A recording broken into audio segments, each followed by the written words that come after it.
Hello and welcome to Omega Study Online. In this video, we are going to discuss about torque on a current carrying loop in uniform magnetic field. तो अपने पास एक loop होगा जिसमें आपका current flow हो रहा होगा और उसको अपन ने क्या किया है कि यूनिफॉर्म मैग्नेटिक फील्ड में प्लेस्ड कर दिए हैं, तो उस पर कितना फोर्स लगेगा वो अपन इस वीडियो में फाइंड करेंगे। तो देखिए बेसिकली लूप होता क्या है, तो देखिए यहाँ पर जो लूप यूज किया गया है वो आपका रेक्टेंगुलर शेप का है। तो कुछ इस तरह से आपका ये रेक्टेंगुलर शेप का एक लूप है और लूप का मतलब है इसमें अपन ने कॉपर के वायर से अपन ने क्या कर दिया, वाइंडिंग कर दिए हैं कुछ इस तरफ है और इस तरफ है भी। तो इस तरफ है जो आपका जो क्लोज्ड सर्किट बन गया है that is known as loop.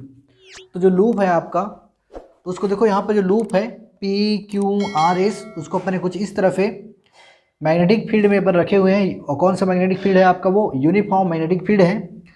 तो ये जो आपका लूप है उस पर कुछ फोर्स लगेगा, टॉर्क लगेगा, जिसकी वजह से ये कुछ इस तरह से मूव करेगा। तो उसके अकॉर्डिंग अपन को इसमें कितना टॉर्क जनरेट होगा वो फाइंड करेंगे, ठीक है। तो इसके लिए अपन कुछ एज्यूम करते हैं बेसिक टर्म्स है, जो कि PQRS क्या है, आपके पास एक लूप है और इसमें करेंट का जो डायरेक्शन है P to Q, Q to R, R to S और S to P है, ठीक है। ये आपका रेक्टेंगुलर शेप का लूप है और इसके देखिए इस लूप का जो लेंथ है that is PQ is equal to RS, यानी PQ इक्वल टू RS और उसका लेंथ कितना होगा आपका L।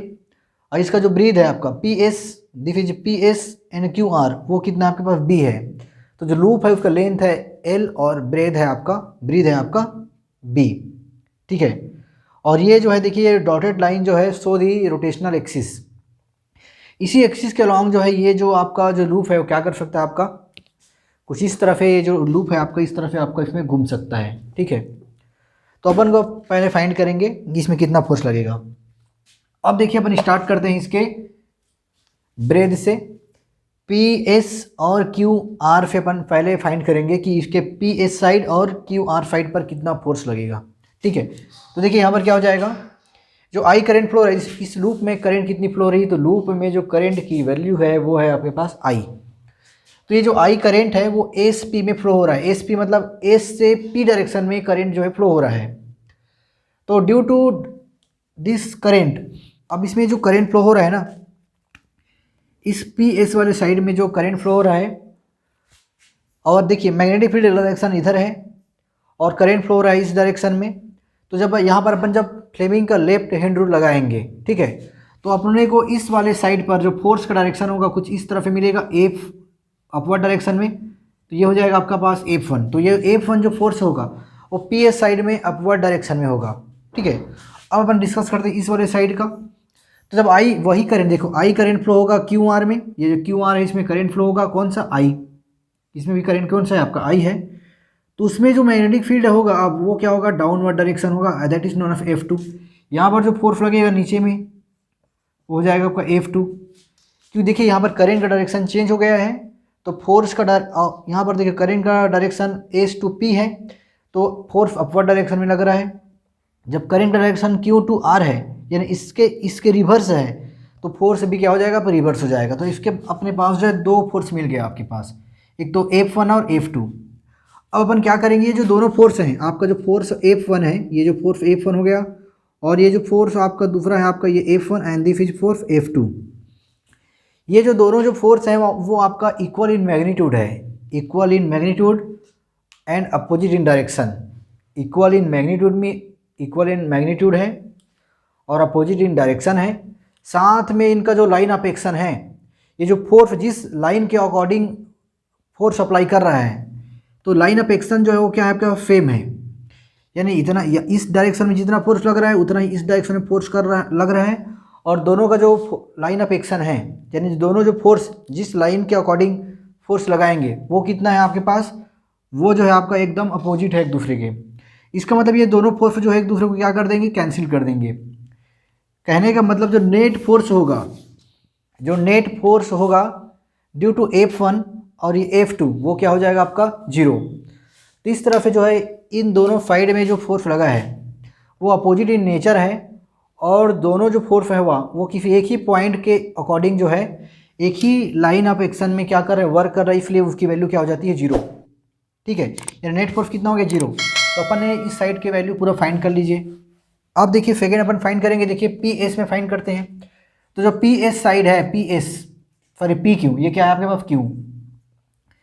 तो जो पी क्यू साइड है आपके पास, पी से जो क्यू साइड है, इसमें जो करेंट फ्लो हो रहा है ना वो क्या है, आई है, और करेंट की डायरेक्शन क्या है, पी टू क्यू जो है करेंट फ्लो हो रहा है। ठीक है, करेंट की डायरेक्शन इसमें क्या है आपका, पी टू क्यू जो है हो रहा है। तो देखिए इसमें फोर्स की वैल्यू क्या होगी।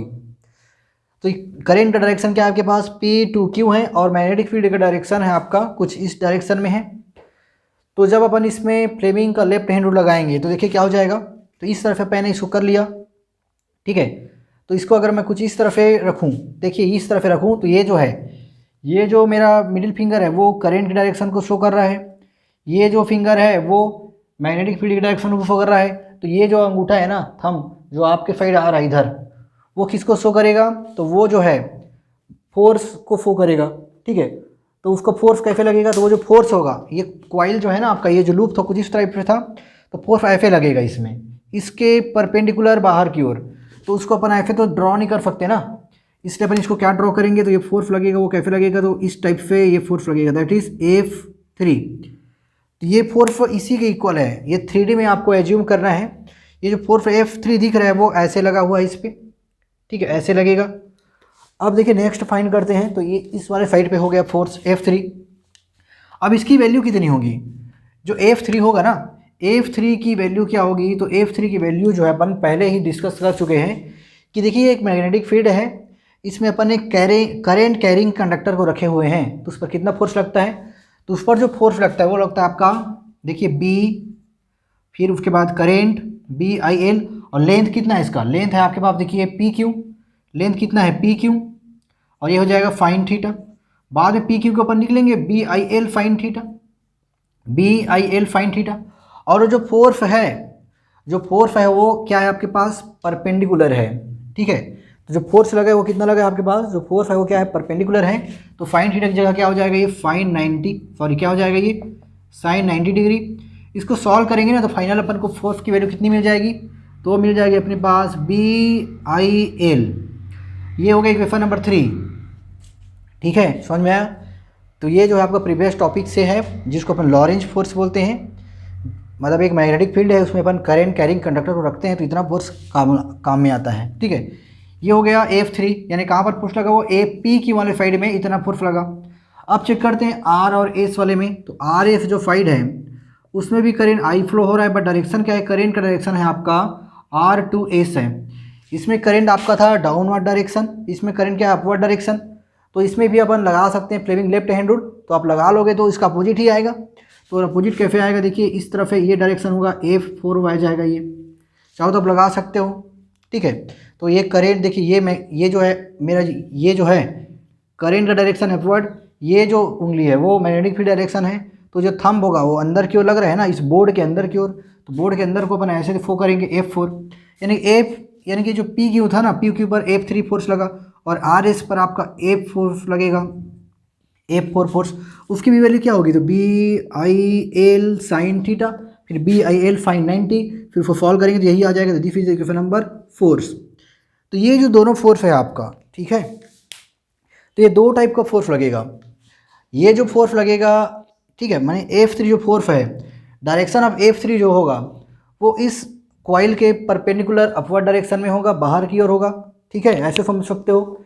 ये जो F3 है वो इस डायरेक्शन में ऐसे फोर्स लगेगा, ऐसे समझ लो, यहाँ पे देखो ऐसे फोर्स लगेगा। और जो F4 है वो देखिए यहाँ पर इस डायरेक्शन में ऐसे फोर्स लगेगा, मतलब यहाँ से अंदर की ओर जाएगा। देखो ये क्या था, ये बाहर की ओर जा रहा है, ये अंदर की ओर जा रहा है। अब अपन दोनों फोर्स को ऑब्जर्व करें तो क्या होगा, देखिए यहाँ पर देखो ये लाइन था अपने पास, ये P से Q वाला साइड था, और this is the S to R वाला साइड है। इसमें देखो फोर्स लगा इस डायरेक्शन में, इसमें फोर्स लगा इस डायरेक्शन में, ये F3 है आपके पास, और ये क्या है आपके पास, F4 है। तो ये जो दोनों फोर्स है वो जो है आपका इक्वल इन मैग्नीट्यूड है, ओके, अपोजिट इन डायरेक्शन है, ओके, बट ये जो है आपका एक ही लाइन ऑफ एक्शन में नहीं है। जैसे कि आपका पहले वाला F1 था, दूसरा आपका F2 था, वो एक ही लाइन ऑफ एक्शन में था। दोनों फोर्स का जो एक्शन पॉइंट था वो एक ही लाइन के अकॉर्डिंग था। इसमें देखो इस वाले फोर्स का एक्शन पॉइंट यहाँ पर है, और ये जो फोर्स है उसका एक्शन पॉइंट यहाँ पर है। इसका मतलब ये दोनों फोर्स जो है आपका क्या है, अपोजिट इन डायरेक्शन है, ओके, इक्वल इन मैग्नीट्यूड है, वो भी ओके है, बट ये जो है आपका पैरेलली वर्क कर रहा है। अपोजिट डायरेक्शन में तो है ही, बट ये कैसे है आपका, ये पैरेलल है। तो जब इस तरह के फोर्स बनते हैं, ठीक है, जब इस तरह के फोर्स क्रिएट हो जाते हैं, दो फोर्स जिसका डायरेक्शन अपोजिट हो, मैग्नीट्यूड भी सेम हो, बट वो जो लाइन ऑफ एक्शन है वो पैरेलल हो, तो वहाँ पर एक फोर्स बन जाता है, उसको बोलते हैं टॉर्क, ठीक है। यानी ये जो दोनों फोर्स हैं वो क्या करेंगे, यहाँ पर इस लूप पर टॉर्क क्रिएट करेंगे, इस लूप पर क्या करेंगे, टॉर्क क्रिएट करेंगे, तो ये लूप जो है आपका क्या होगा, घूमने लगेगा, ठीक है। तो ये टॉर्क हो जाएगा, यहाँ पर फोर्स ना रखे, यहाँ पर ये दोनों जो फोर्स हैं, ये डिस कपल ऑफ फोर्स जो है ना, वो उसको अपन बोल देंगे टॉर्क बोल देंगे, ठीक है। तो यहाँ पर आपका टॉर्क लग जाएगा। तो इन दोनों फोर्स की वजह से देखो कौन सा फोर्स है आपके पास, ये जो फोर्स है और ये जो फोर्स है, उसकी वजह से यहाँ पर क्या लगेगा, टॉर्क लगेगा। तो अपन आगे देखिए बनाते हैं, तो यहाँ पर टॉर्क लग जाएगा। टॉर्क का इक्वेशन लिखते हैं, ये टॉर्क मतलब टाउ ले लिया मैंने, ठीक है, ये टॉर्क हो गया। टॉर्क मतलब क्या हो जाएगा आपका, टाउ। और टॉर्क का फार्मूला क्या होता है, प्रीवियस चैप्टर में आप पढ़ चुके हैं। टॉर्क मतलब होता है वन फोर्स, कोई एक, दोनों में से कोई एक फोर्स, यानी F3 और F में से कोई एक force, one force into perpendicular distance between this two force, ठीक है। सिंपल सा क्या हो जाएगा, टॉर्क इज इक्वल क्या होता है, torque is equal to one force, any one force, F3 और F4 दोनों मिलाकर के क्या बनाए हुए हैं, फोर्स F3 और F4 मिलाकर के आपका टॉर्क बनाए हुए हैं। तो टॉर्क का जो डेफिनेशन होता है उसके अकॉर्डिंग क्या होगा, वन फोर्स, यानी कोई एक फोर्स ले लेंगे यहाँ पर, और इन दोनों फोर्स के बीच का परपेंडिकुलर डिस्टेंस, तो ठीक है। तो आपको याद रखना है कि इतनी वैल्यू आ चुका है। तो चलिए अब स्टार्ट करते हैं, टॉर्क कैसे आएगा,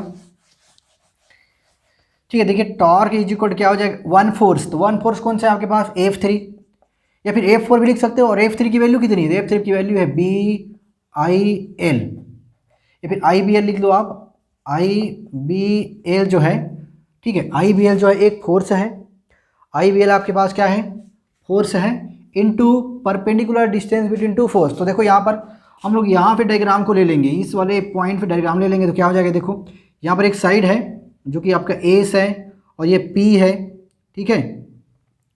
तो यहाँ पर देखिए एक फोर्स यहाँ ऐसे लग रहा था F4, एक फोर्स देखो यहाँ पर ऐसे लग रहा था F3, और यहाँ पर ये जो लाइन है ना उसको अपन बना देते हैं, ये जो है उसके पास ये जो बनेगा वो परपेंडिकुलर डिस्टेंस बनेगा। ये क्या बनेगा आपके पास, परपेंडिकुलर डिस्टेंस। अपन इसको O से डिनोट कर देते हैं, ठीक है। ये अपने पास क्या था, ये एस हो गया, और ये क्या था अपने पास, ये P पॉइंट है, PS, इस वाले पॉइंट को मैंने यहाँ बना दिया। तो अपन को अब क्या फाइंड करना है, परपेंडिकुलर डिस्टेंस फाइंड करना है, ठीक है। क्या फाइंड करेंगे, परपेंडिकुलर डिस्टेंस। तो परपेंडिकुलर डिस्टेंस क्या होगा, ये जो है आपके पास परपेंडिकुलर डिस्टेंस कैसे फाइंड करेंगे, तो परपेंडिकुलर जो डिस्टेंस होगा that is equal to PO। देखो एक फोर्स ऐसे जा रहा है ऊपर, दूसरा फोर्स इधर जा रहा है, तो ये जो लाइन होगा ना, ये जो लाइन है वो उसका क्या है, परपेंडिकुलर डिस्टेंस है, यानी कि PO। तो यहाँ पर क्या कर देंगे, PO कर देंगे, तो परपेंडिकुलर डिस्टेंस हो जाएगा, ठीक है। अब PO की वैल्यू यहाँ पे देखिए फाइंड करते हैं। अगर फाइन थीटा अपन लिखें, sine theta is equal to करें, तो sine theta is equal to क्या होता है, sine theta is equal to perpendicular by hypotenuse. तो perpendicular means PO, perpendicular means क्या होगा आपको, PO, ठीक है। ये परपेंडिकुलर और हाइपोटेनियस क्या है, तो PS, हाइपोटेनियस क्या आपके पास, PS, ठीक है। इसको सॉल्व करेंगे तो क्या हो जाएगा, PO is equal to PS sine theta. अब देखो P से S क्या है, तो P से जो S है ना वो B है, तो P से S, तो PO इज इक्वल कितना हो जाएगा, B sine theta. PO is equal कितना हो जाएगा आपके पास, B साइन थीटा। तो इस PO की वैल्यू को यहाँ, मतलब PO की वैल्यू को यहाँ पुट कर दो, क्या हो जाएगा, टाउ इज इक्वल क्या हो जाएगा, IBL इंटू B, इंटू हटा दो आप यहाँ पर, कुछ मतलब नहीं, ILB, फिर क्या हो जाएगा, फाइन थीटा। तो इस तरफ जो है टॉर्क की वैल्यू जो है, इस तरफ जो है टॉर्क की वैल्यू जो है अपन को फाइंड हो जाता है, ठीक है, ILB साइन थीटा, ठीक है। तो इस तरफ ये टॉर्क की जो वैल्यू है फाइंड हो जाएगा। अब देखिए इसको और कुछ सॉल्व कर देंगे सिंप्लीफाइड फॉर्म में, तो क्या हो जाएगा, तो अब यहाँ पर टॉर्क इज इक्वल हो जाएगा, देखो आई का ये आई हो गया, ठीक है। बी जो कि देखिए यहाँ पर बी था ना वो मैंने वेक्टर फॉर्म में लिख दिए, या फिर चलो सिंप्लीफाई करते हैं पहले, ये बी हो गया, A into B, length into breadth क्या होता है, एरिया, और ये फाइन थीटा। अब इसको अपन वेक्टर के फॉर्म में लिखेंगे, तो आई तो स्केलर क्वांटिटी है, बी ए को अगर ऐसे लिख सकते हैं, B vector cross A vector is equal to क्या हो जाएगा, फाइन थीटा हट जाएगा, तो B vector into A vector जो है इस तरह से अपन इसको जो है करा सकते हैं, ठीक है। तो इस तरह से इन दोनों को अपन जो है इस वाले फॉर्म में लिख सकते हैं, बट इसको सिंपलीफाई ऐसे लिख देते हैं। आई इक्वल क्या हो जाएगा, ए वेक्टर इंटू क्या हो जाएगा आपके पास, बी वेक्टर। तो जब वेक्टर फॉर्म में लिखेंगे तो ये फाइन थीटा हट जाएगा। तो इस तरह से जो टॉर्क की वैल्यू हो गया, यानी जो इस लूप में जो टॉर्क लगेगा, ठीक है, वो इस इक्वेशन के अकॉर्डिंग जो है वेरी करेगा। अब चलिए अपन फाइंड करते हैं कि कब मैक्सिमम टॉर्क लगेगा, कब मिनिमम टॉर्क लगेगा। तो जो टॉर्क की वैल्यू है वो कितना आ चुका है, जो टॉर्क की वैल्यू है टाउ इज इक्वल टू, वो कितना आ चुका है आपके पास, आई ए बी साइन थीटा, ठीक है। तो जो टॉर्क की वैल्यू कितना आ चुका है, तो आई ए बी, ठीक है, आई ए बी साइन थीटा, ये टॉर्क की वैल्यू है। तो टॉर्क जो है मैक्सिमम कब होगा, टॉर्क मैक्सिमम कब होगा, टॉर्क मैक्सिमम तभी होगा व्हेन, जब अब देखो टॉर्क मैक्सिमम तभी होगा ना जब फाइन थीटा की वैल्यू भी क्या हो, मैक्सिमम हो। तो when theta is equal to 90 degree, torque की वैल्यू मैक्सिमम कब होगा, जब थीटा इज इक्वल टू क्या हो जाएगा, 90 डिग्री, ठीक है। When the theta is equal to 90 degree तो क्या हो जाएगा, तो टाउ मैक्स मिलेगा, ठीक है। और टाउ मिनिमम कब होगा, टाउ जो है मिनिमम तभी होगा, ठीक है, when theta is equal to 0 degree. तो ये दो कंडीशन है आपके पास जिसके अकॉर्डिंग आप बता सकते हो, ठीक है। और थर्ड वाला कंडीशन भी दिया हुआ है, टाउ मिनिमम फिर से हो सकता है, कब हो सकता है मिनिमम, फिर से जो है जब थीटा इज इक्वल कितना हो जाएगा आपके 180 डिग्री, ठीक है। टाउ जो मैक्सिमम होगा when theta is equal 90 degree. अब यहाँ पर जब आप देखोगे तो जब थीटा होता है, थीटा 90 डिग्री है, इसका मतलब क्या है, थीटा 90 डिग्री है, इसका मतलब है कि जो एरिया वेक्टर वाला कॉन्सेप्ट लगेगा इसमें, जो फ्लक्स वाले में पढ़े थे वही वाला कॉन्सेप्ट इसमें भी लगेगा। जिस प्रकार से एरिया वेक्टर, ये जो एंगल डिनोट कर रहा है ना, ये एरिया डिनोट, ये जो एंगल है वो एरिया वेक्टर का एंगल है। तो थीटा 90 डिग्री है, इसका मतलब जो लूप है, जो लूप का सरफेस है वो पैरेलल है किसके साथ, मैग्नेटिक फील्ड के साथ, ठीक है। यानी समझ लो ये जो ये वाला जो इसका जो ये वाला जो पार्ट है लूप का, ठीक है, ये जो सरफेस है, सरफेस जो है सरफेस जो है आपका पैरेलल है टू बी, ठीक है। जब थीटा 90 डिग्री है तो सरफेस पैरेलल है बी के साथ, तभी तो उसका एरिया वेक्टर 90 डिग्री होगा। और जब when theta is equal to 0 degree है, theta is equal to 0 degree, इसका मतलब जो सरफेस है वो परपेंडिकुलर है किसके साथ, मैग्नेटिक फील्ड के साथ। तो जब आपका सरफेस परपेंडिकुलर होगा तो उसका एरिया वेक्टर क्या होगा, पैरेलल होगा, ठीक है। इस वाले में भी क्या हो जाएगा, सरफेस जो है बी के डायरेक्शन में है, अलोंग द बी डायरेक्शन, यानी कि ये भी पैरेलल है। तो यहाँ पर आपको एरिया वेक्टर वाला कॉन्सेप्ट यूज करना है, जिसकी वजह से अपन इस टाउ की मैक्सिमम और मिनिमम वैल्यू फाइंड कर सकते हैं। तो इस तरह से ये जो वैल्यू है आपका, और या मतलब ये जो आपका डेरिवेशन था कि एक जो आपके पास लूप है उसमें कितना टॉर्क लगेगा, तो उसका डेरिवेशन यहीं पर कंप्लीट होता है। आई होप कि आपको समझ में आया होगा। तो इस तरह से वीडियो को यहीं पर समाप्त करते हैं, मिलेंगे नेक्स्ट वीडियो में। यदि आपको अच्छा लगा हो हमारा एक्सप्लेनेशन तो हमारे चैनल को सब्सक्राइब करें, वीडियो को लाइक करें।